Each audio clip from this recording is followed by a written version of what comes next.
¿Qué tal? Muy buenas tardes, bienvenidos. Es viernes y como toca, bueno, como es viernes iba a decir yo, tocaría repasar agenda. No estoy seguro de tener la agenda hoy, vamos a intentarlo, pero va a ser complicado. Con todo, esto es un cúmulo de desgracias porque tenía una página señalada en este libro y me acaba de desaparecer. Voy antes de nada y antes de que se me escape, que pase algo, a saludar a su autora, Carmen Romero. ¿Qué tal? Muy buenas tardes. Buenas tardes. Bueno, yo sé que tú eres la persona indicada para que en medio de las desgracias lo podamos tomar con humor, porque es precisamente lo que haces en este libro, pero a mí me está costando en estos momentos. Esto no está pasando, es como se titula este libro y realmente aquí hablas de cosas mucho más serias que cualquier cosa de lo que me pueda estar pasando en estos momentos.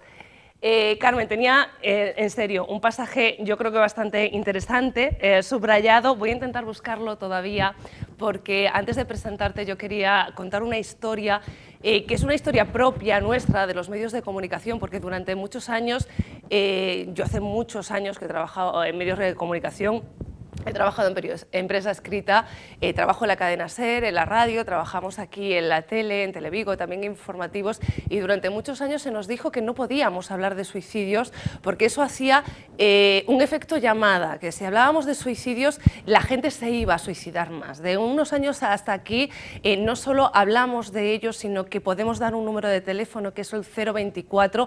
Desde que los damos, además, tenemos estadísticas y las estadísticas son muy graves, y es que al menos 10 personas de media se suicidan al día, que la mayoría de ellas son personas muy jóvenes, en torno a los 30 años, y esto hace que veamos que hay que hablar todavía más si cabe, pues para dar este número de teléfono, para hablar de salud mental y para saber primero cómo evitar esos casos de suicidio y segundo, cómo poder tratar de sobrellevar las pérdidas de aquellas personas que habéis pasado por esa situación, bien por una pérdida o bien por el pensamiento de suicidio, Carmen. Y yo creo que puedo saludarte de nuevo presentándote como una persona que, aun pudiendo tratarlo con humor, ha vivido por las dos cosas.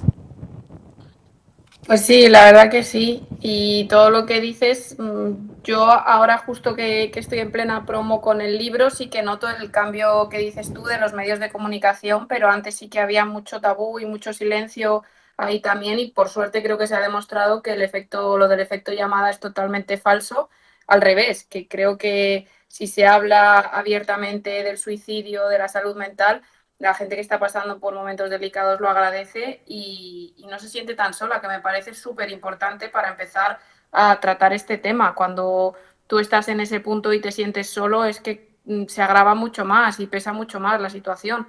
Y lo mismo para el duelo y lo mismo para la gente que desgraciadamente se haya suicidado. Hay que hablar de ellos y hay que tener en cuenta que el duelo es una parte muy larga, es un proceso muy doloroso que no se acaba en un día y hay que hablar de ello para hacerlo con naturalidad y para que por lo menos intentar que pese menos y con el suicidio, por supuesto, evitarlo. Carmen, tú en primera instancia hablas del suicidio de tu hermano, un suicidio que por supuesto no esperabais, aunque sí es cierto que él llevaba 3 semanas en un proceso inesperado también no sé cómo decirlo, de salud mental, un brote psicótico, ¿no? Un brote psicótico tuvo, sí, muy fuerte, sí, sí, sí, también eso de la noche a la mañana le dieron, bueno, él era militar, entonces por ser militar tenía un seguro privado en un hospital psiquiátrico que era solo hospital psiquiátrico y estuvo 3 semanas ingresado por un brote psicótico muy fuerte y le dieron el alta sin un diagnóstico, sin un tratamiento, sin nada más que una pastilla para la ansiedad y al día siguiente de que le dieran el alta pues se suicidó. Por no estar en el hospital, que es lo que tendría que haber estado, por no estar diagnosticado y por no estar bien cuidado y bien tratado. Es que ahí estamos, tú en este libro visibilizas el duelo, visibilizas el suicidio, pero visibilizas un problema previo, ¿no? Que muchas veces tenemos que hablar de estos asuntos porque probablemente podríamos evitarlos hablando de ellos, pero hablando de la salud mental, de cómo llegamos hasta aquí y cómo si a lo mejor en esa primera vez que lleváis a tu hermano a urgencias de noche hubiese habido un servicio de urgencias también psiquiátricos, y cómo no le dan el alta sin un diagnóstico, si cómo no está en casa sin un tratamiento, si cómo, etcétera, etcétera, etcétera, pues a lo mejor no tendríamos este libro escrito, ¿no? Totalmente, yo lo pienso mucho. Si algo de todo lo que pasó hubiese cambiado una sola cosa, porque en un primer momento cuando le dio el brote fuimos a un hospital de la sanidad pública, eso era de noche y no había psiquiatra de guardia. Le dieron una pastilla para dormir y al día siguiente por la mañana le valoró una psiquiatra y esa psiquiatra dijo que se fuera a trabajar, que se fuera al cuartel militar a hacer su trabajo, que no le pasaba nada cuando mi hermano estaba diciendo que tenía el demonio dentro y que necesitaba un cura y que evidentemente le pasaba algo.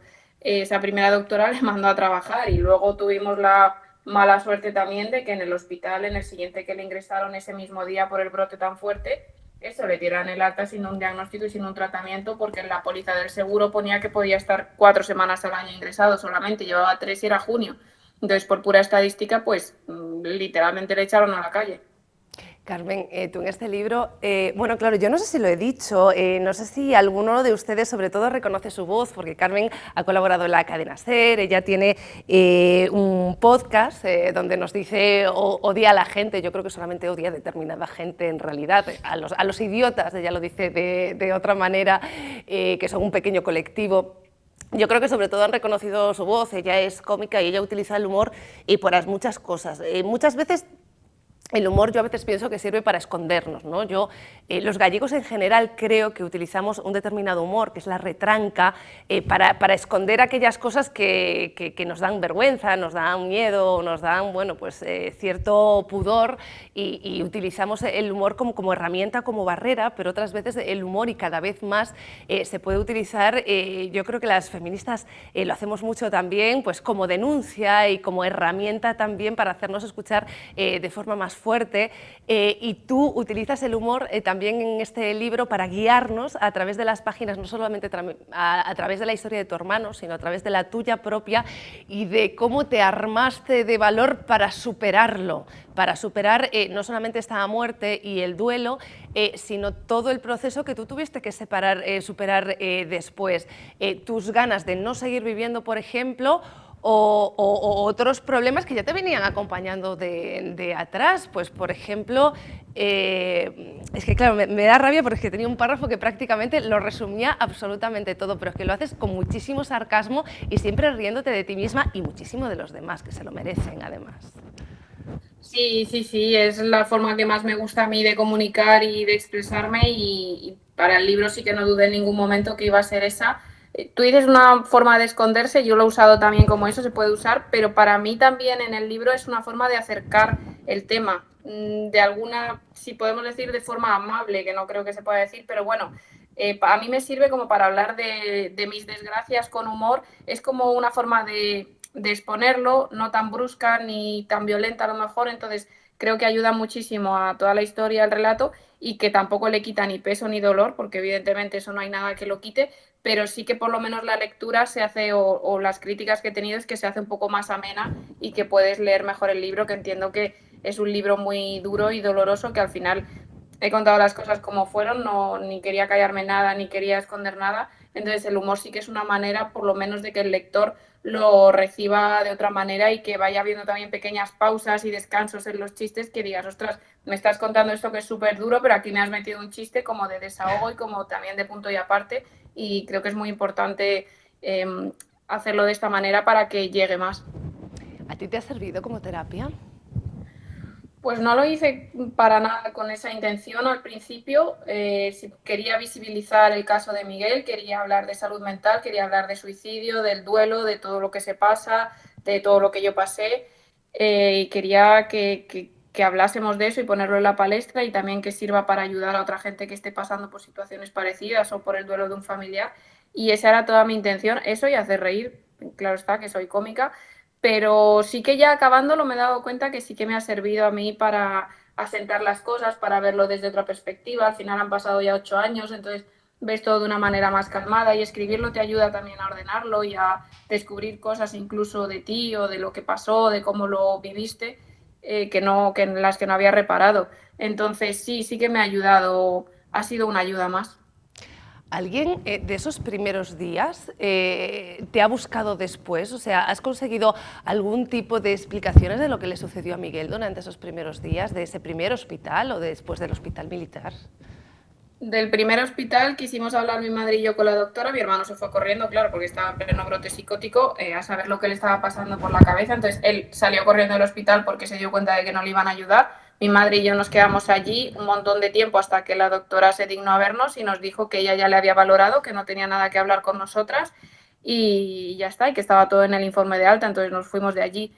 Y del segundo hospital, el médico que le dio el alta, que era el jefe de psiquiatría del hospital, no quiso hablar con nosotras porque nosotras no estábamos de acuerdo con ese alta que él había dejado firmada días antes.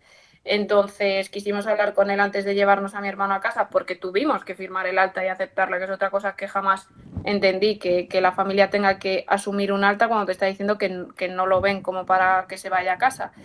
No nos atendió, no quiso, estaba muy ocupado y al día siguiente, claro, cuando Miguel se suicidó, el médico nos llamó corriendo que fuéramos a hablar con él, que quería hablar con nosotras y evidentemente no quisimos en ese momento saber ya nada de él.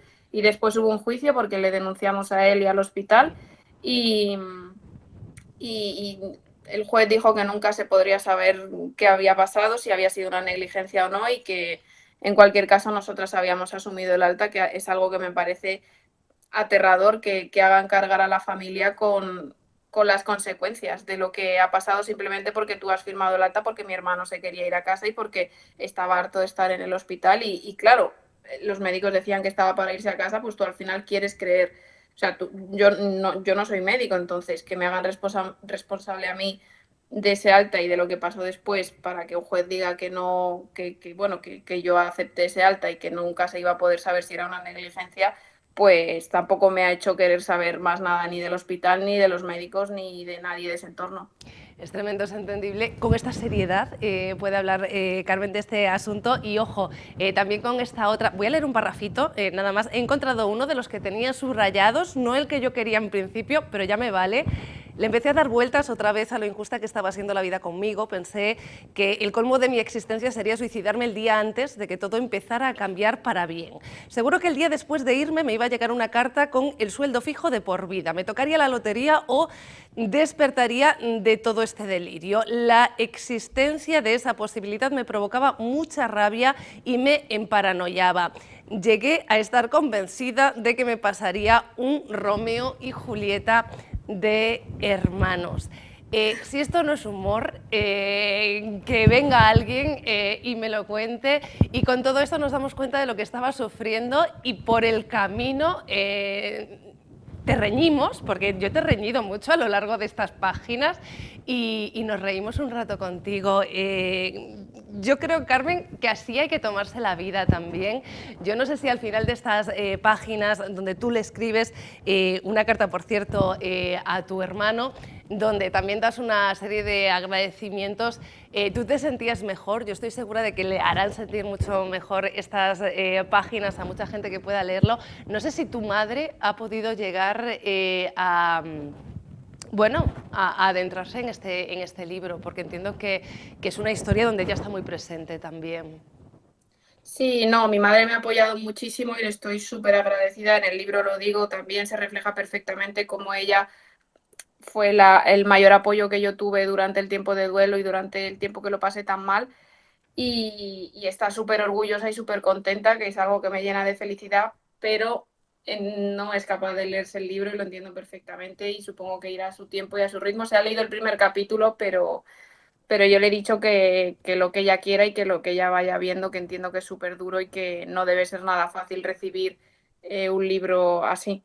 Estoy segura de que lo leerá. Yo, en todo caso, lo recomiendo. Esto no está pasando. Carmen Romero era un libro que a mí me daba mucho miedo, sobre todo por el tema que tratabas, Carmen, un tema que considero necesario, pero yo siempre pienso, algunas veces pienso egoístamente que bastantes desgracias tenemos alrededor como para adentrarnos en ellas de forma voluntaria. A veces no, a veces es necesario, incluso creo que oportuno.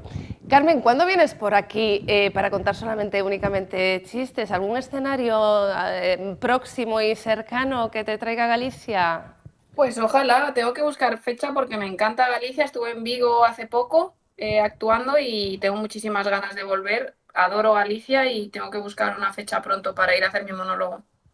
Pues te esperamos. Un abrazo enorme. Muchas gracias. Mientras tanto, ya lo saben, Editorial Planeta, que lo he soltado ya, me estaban echando una bronca, que me estaba tocando mucho el micro. Esto no está pasando, Carmen Romero. Lo que sí que está pasando son unas jornadas de igualdad en la Universidad de Vigo. Es la primera parada de nuestra agenda. Enseguida repasamos conciertos, teatros, etcétera, etcétera. Pero antes vamos a parar allí, porque esta tarde todavía hay una serie de conferencias la mar de interesantes y para las que no hace falta anotarse. La Universidad de Vigo, con el objetivo de comunicar en igualdad, vuelve a dar voz a las mujeres, a todas, también a las que están en los márgenes. Así lo explica Alba Míguez, una de las organizadoras, porque no todas las voces, añade, son de mujeres blancas heteronormativas. Pensámoslas como unha forma de dar voz a aquelas persoas que normalmente non teñen espazos. É dicir, xa falar en feminino desde a igualdade ás veces custa e non atopamos suficientes espazos, pero para falar de mulleres que pertencen ao colectivo, de mulleres racializadas, de mulleres gordas, de mulleres trans, de mulleres discapacitadas, non temos tantos espazos e con estas xornadas o que pretendemos é dar esa voz a persoas que non teñen que tampouco estar no máis alto dos cargos académicos, que non teñen que ter un título necesariamente para ser expertas nun asunto porque poden ter formación independente, e o que fixemos foi buscar esas voces. Claro, eu concibo a igualdade desde un punto de vista transfeminista e interseccional, é dicir, non só a muller branca, hexemónica, modelo que vemos nas cartelerías que hai polas rúas, ese non é o prototipo de muller. Hai moitas mulleres moi diferentes e tamén hai persoas non binarias e hai persoas trans que aínda poden sentir algún tipo de conexión co movemento do feminismo, como movemento liberador. A todas se les da un espacio en estas jornadas que se están celebrando en el edificio Redeiras de la Universidad de Vigo, en el Berbés, y donde por la tarde todavía pasarán, por ejemplo, Eki Irusta para hablar de igualdad en el arte, Ichi Guerra para hablar de discapacidad y género, o Gonza Fontán de Nos Mesmas para tratar el tema de las migraciones en busca de la libertad a través de solicitantes de asilo por motivos LGTB. Se trata de darles un espacio y de darles un altavoz. Por eso a estas jornadas están invitadas alumnas, alumnos, población en general y también medios de comunicación. Moita xente aprende a base de ver contido nos medios. É tremendamente importante que os medios den voz a todas as realidades, sobre todas realidades que están minorizadas e discriminadas e invisibilizadas, e que se evite a mediatización dos discursos fascistas de dereitas, racistas e que exclúen as persoas, basicamente. Nos quixemos abrilas a todo o público, podíamos deixalas só a estudantado ou comunidade universitaria da UVigo, pero decidimos abrilas a todo o público, que fosen gratuitas, e dar certificados de asistencia, incluso para o estudantado da UVigo poden solicitar recoñecemento de créditos, porque pensamos que así pode fomentarse a asistencia e, por tanto, difundirse esta mensaxe de inclusividade interseccional que atravese diferentes realidades. Para acudir a las conferencias de tarde no hace falta inscribirse, ni siquiera avisar, solo acudir. A porta está aberta, non fai falta mandar correo electrónico mentre escollamos na aula e se non podemos estar de pé. Eu sería a primeira en ceder a miña cadeira. O que queremos é dar oportunidade de escoitar e sobre todo polas persoas. Houve xente que viu desde a Comunidade Valenciana, desde Barcelona, a falar aquí e por tanto, canta máis xente mellor, por iso decidimos non poñer nin inscripción, nin nada, non hai que notificar, podedes vir e se vos interesa que temos o carteliño na porta un relatorio, pois vide a ese, e se queredes quedar, nos encantades. Se queredes marchar ou tedes que marchar, non hai problema, non imos xulgar, podedes entrar na metade dun relatorio sen problema e quedar ata cando que irades. Continuamos y ahora sí, repasamos la agenda y por supuesto nos vamos al primer festival que tenemos en el área metropolitana, el Millo Verde, que está ya en marcha desde hace unos días incesantes. En Redondela se está celebrando este festival. Recordamos que las entradas oscilaban entre los 16 y los 22 euros, aunque de alguna el cartel incluye artistas como la señora Tomasa o Compañía al Gazarra. Aquí tienen el cartel para los 3 días, sábado incluido, desde los 5 euros. Además, en A Fundación no tenemos fotografía, pero sí un concierto que tiene lugar hoy con la Coral Casablanca a las 8:30 de la tarde, desde los 5 euros ese concierto. En la Fábrica de Chocolate, hoy doble cita, primero Mecha House, volumen 2, a partir de las 11:30 y con entrada a 5 euros, seguido por Salomon Glass y The Blow Ups el sábado a partir de las 9:30 y con entrada a 10 euros. Además, con Daniel Fernández y La Vida Regulinchi en el Auditorio Teatro A Fundación, también este viernes 7 de junio a las 10:30. Nos vamos a la Pecera. Hoy, concierto de Dani Flaco. A las 9:30 de la tarde, el músico del Hospitalet nos presenta su nuevo trabajo, París 21. Y mañana, la banda compostelana de rock and roll, Luz Reyes, con los Ronking Corsarios, presenta su último vinilo, 7 pulgadas, ¿qué tal?, en directo. También a partir de las 9:30. En ambos casos, la entrada a 10 euros. Nos vamos al Salvaje Sons este viernes a las 8:15, quinto y último duelo de concurso de bandas organizado por The Wild Fest. En esta ocasión tenemos a The Broke y Lontras. Ahí tienen el cartel de todos los duelos que se han ido desarrollando durante estos últimos días. Además, en el espacio Río Lagares tenemos a Esmorga Literaria a las 6 de la tarde mañana hasta las 9, con 5 autores que van a presentar sus últimos trabajos. De 4 a 5 tenemos a Diego Afonsín, de 5 a 6 a María José Porteiro, de 6 a 7 a Fran Fernández Dávila, de 7 a 8 a Manolo Veiga y de 8 a 9 a Anxos Sumai. Teatro en Cangas con Contraproduccions, que presenta Cigarreiras en el Auditorio Municipal mañana a las 8 de la tarde, y terminamos con música esta tarde-noche, en realidad esta noche a las 10 de la noche, con Do Roxo Presbician en el Ázaro en Arramallosa. Hoy mismo rock and roll en Arramallosa, en Bayona.